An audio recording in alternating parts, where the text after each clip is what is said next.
Hello बैसागोनि बयखौबो खुलुमबाय। ओरैबायदि आलाय सिलाय हुलुस थुलुस जागासिनो दङ। ओरैहाय पेन्डेल सेन्डेल आरो न'आवबो ओरैबायदि आलाय सिलाय जानानै दङ।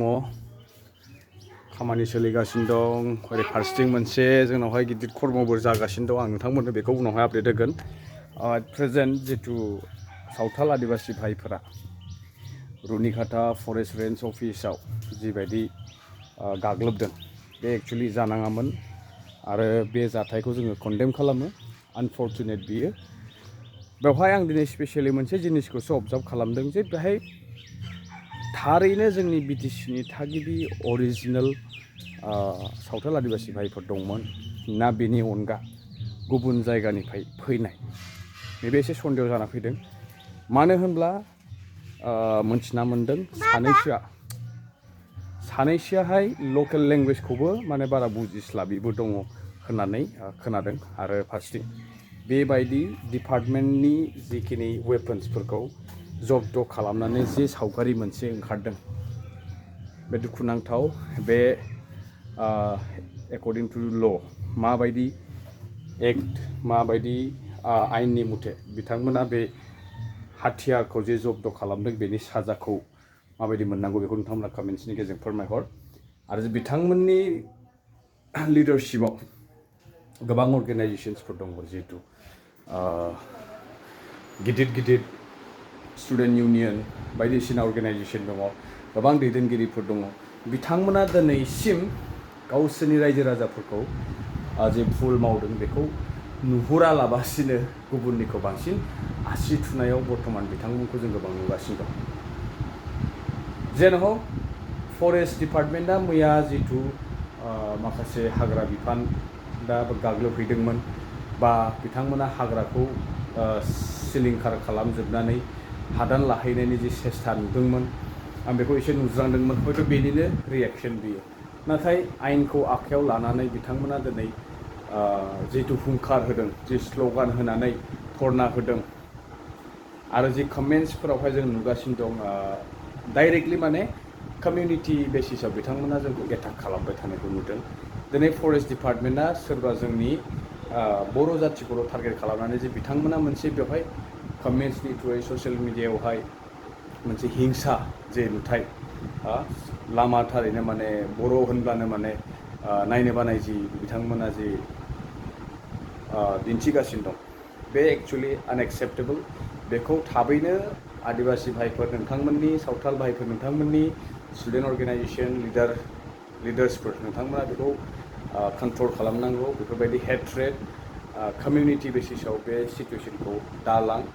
डिपार्टमेन्टआ मावदों बेनि तदन्त नोंथांमोना ला।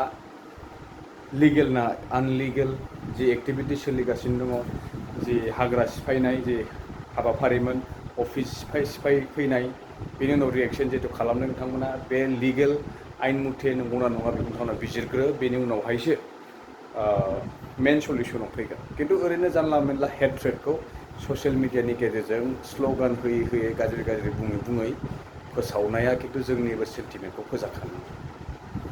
कारिगावनि जाथायखौ जोङो बारा गोबाव जायाखै बावनाया। आरो बेजों लोगोसे बेखौहाय जोंनि माखासे मानसिफोरा आरो पलिटिकेल एंगोलजोंहाय बोथ्रोदनो नागिरो।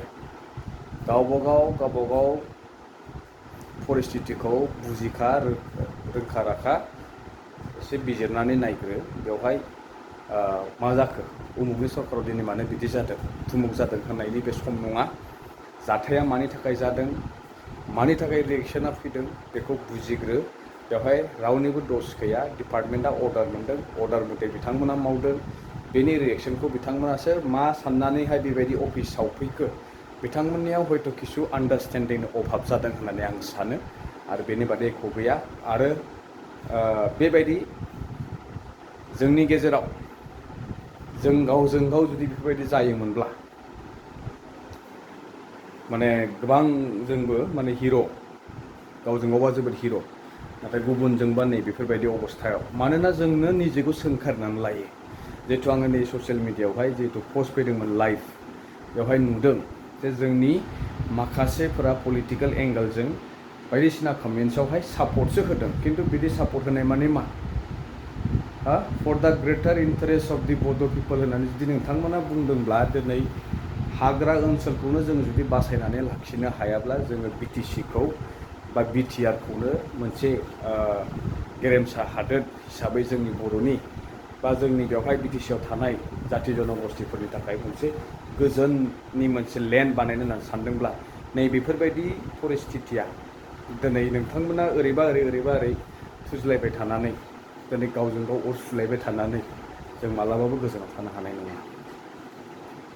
स' बेवहाय आङो स्ट्रेट अवे आं मोनसेल' खोथा स्पष्ट बुंनो सानदों बेवहाय आन्डारस्टेन्डिं माखासे मिसआन्डारस्टेन्डिं जादों बिथांमोना उल्था बुजिदों सोरबा बिसोरखौ बिथोन होदों जायनि बे रिएक्शना फैदों आरो बे एक्सुवेलि आयेनगत भाबै जोबोद इलिगेल जादों। जेन हक आं जोबोद बेस्थ' जानानै दं थेवब्लाबो नैबेखौ आं थानो हायैलाय बे भिडिअखौ हरनाय जादों। नोंथांमोनजोंहाय मोजाङै सावरायबावगोन नेक्स्ट भिडिअआव टिल देन स्टे टिउन बाय।